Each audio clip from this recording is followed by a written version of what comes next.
यहाँ पर डेरेक ओबेरॉय जी थोड़े इमोशनल हो गए महिलाओं की स्थिति पर। डेरेक साहब, यहाँ तो जातीय हिंसा हुई थी, दोनों समुदाय आमने सामने भिड़ गए थे। इसमें कई महिलाओं से दुर्व्यवहार हुआ। बंगाल में कुछ नहीं था, सालों तक सैकड़ों बहनों के साथ संदेश खाली में दुर्व्यवहार होता रहा। कुछ नहीं किया आपकी सरकार ने, कुछ नहीं किया। आरजी कार में भी कुछ नहीं किया। आप जवाब नहीं दे सकते। और वो दुर्व्यवहार आपकी ही पार्टी के नेता ने किया था, जिसको आपको सस्पेंड करना पड़ा था। ये ड्यूअल, हम तो ना इसका समर्थन करते हैं ना उसका करते हैं। ये ड्यूअल स्टैंडर्ड लेकर ज्यादा दिन नहीं चल सकते। मान्यवर, ये कहते हैं 250 लोग मारे गए। मैं भी कबूल करता हूं मान्यवर, 260 लोग मारे गए, ये आंकड़ा है, ये सच्चाई है। मगर बंगाल में चुनावी हिंसा में 250 लोग मार दिए गए। यहां जातीय हिंसा में मान्यवर, बंगाल की जो स्थिति है उसमें तो शायद ये न बोले होते तो थोड़ा ज्यादा अच्छा होता। यहां जातीय हिंसा में मारे गए हैं, वहां तो चुनावी हिंसा में मार दिए गए हैं मान्यवर। और मैं,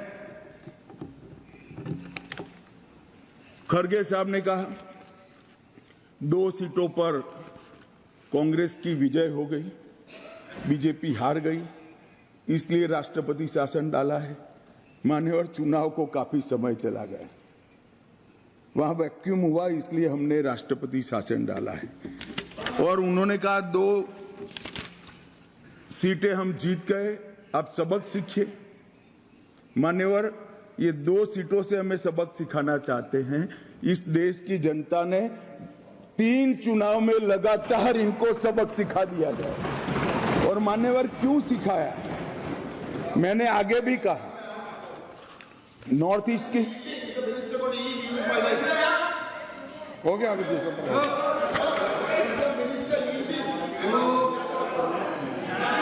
मान्यवर, नॉर्थ ईस्ट की बात कही गई।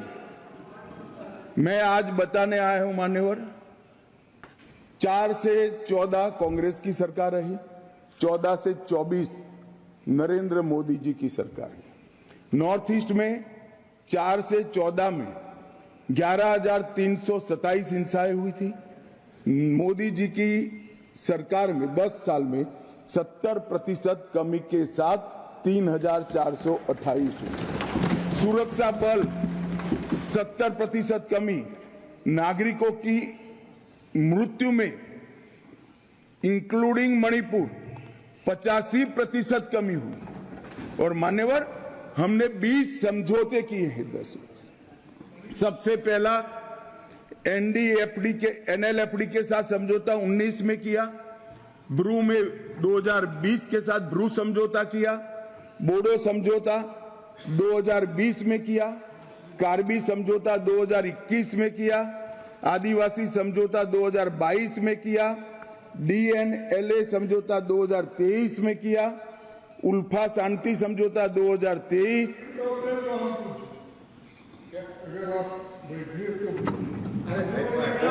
मेरा समाप्त तो होने दीजिए मान्यवर।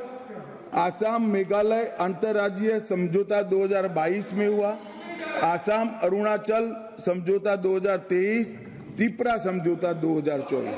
और मान्यवर, 10,000 युवाओं ने हथियार डालकर सरेंडर किया है नॉर्थ ईस्ट में, 10,000। ये जब कह रहे हैं नॉर्थ ईस्ट की शांति की बात कर रहे हैं, इसलिए मान्यवर मैं कह रहा हूं। और मान्यवर, मृत्यु की बात करी, ये बात सही है कि 260 लोग अब तक हिंसा होने के बाद मणिपुर में मारे गए हैं, मगर इसमें से 70% लोग पहले 15 दिन में ही मारे गए थे। तो एक प्रकार से पहले 15 दिन में कंट्रोल आने में स्वाभाविक रूप से जब नस्लीय हिंसा होती है तो पहले 15 दिन में इसको कंट्रोल करना बहुत कठिन होता है। और मान्यवर, ये पहली बार मणिपुर में नस्ली हिंसा नहीं हुई। माननीय सदस्य प्रियंका जी ने किया, ये 11वीं बार मणिपुर में राष्ट्रपति शासन डाला।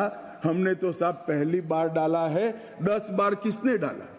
मुझे मालूम था, उसी ने बोला मैं। नहीं, ऐसा नहीं है। नहीं, मान्यवर मेरी बात समाप्त हो जाने दीजिए। No dealing. मान्यवर मेरी बात समाप्त होना चाहिए। No, is not dealing. Honourable home minister is not dealing, please sir. No, nothing will go on record. No, it can't go on record sir, is not dealing. मान्यवर मैं ये नहीं कहता, अभी भी मैं स्पष्टता करता हूं, मैं ये नहीं कहता कि उनके समय में हुआ, हमारे समय में होना चाहिए, इनसे हमारे समय में कम हुआ। एक कंपैरिजन का सवाल नहीं है। शायद उनके वक्त भी कुछ कारण रहे होंगे, हमारे भी कारण मैं बताता हूं बाद में। मान्यवर 1993 में नागा कुकी संघर्ष हुआ, कितने साल चला? 98 तक चला। कितने लोग मरे? 750 लोग मारे गए। प्रधानमंत्री गए क्या? नहीं गए मान्यवर, इनके प्रधानमंत्री थे। कुकी पाइते 97-98 इंडिया अलायंस के प्रधानमंत्री थे। उसमें 352 लोग मरे और 2.5 साल चला मान्यवर, प्रधानमंत्री नहीं गए।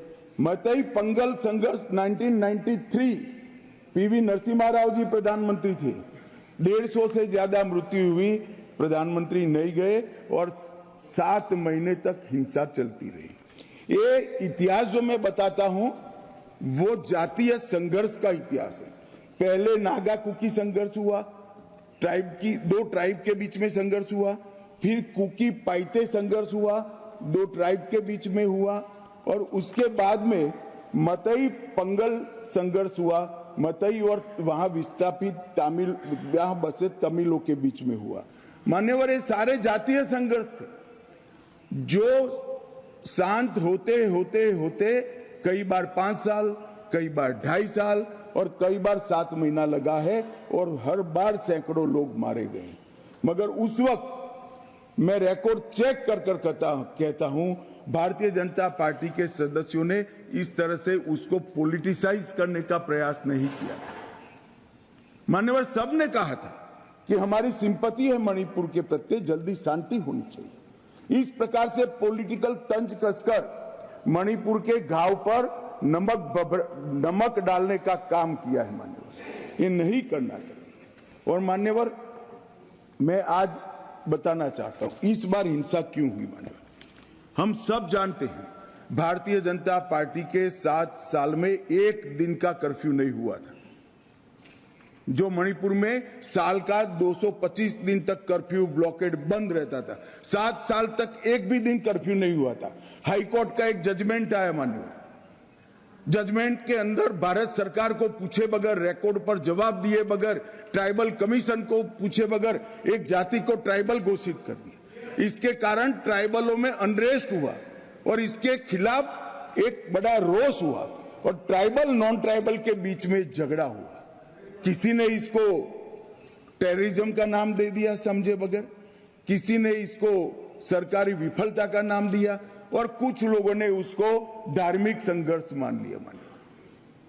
ना ये 2 धर्मों के बीच में संघर्ष था, ना वहां कोई टेररिज्म की घटना थी, ना लॉ एंड ऑर्डर का फेल्योर था। मान्यवर एक जजमेंट के कारण बहुत इनसिक्योरिटी पूरी ट्राइब्स के अंदर फैली कि रिजर्वेशन पर हमारा अधिकार चला जाएगा, और इसके लिए एक ओर से प्रदर्शन हुआ, दूसरी ओर से प्रदर्शन हुआ और इतनी विस्फोटक स्थिति हुई कि 4 दिन तक पूरे प्रयास करने के बावजूद शांति नहीं कर पाए।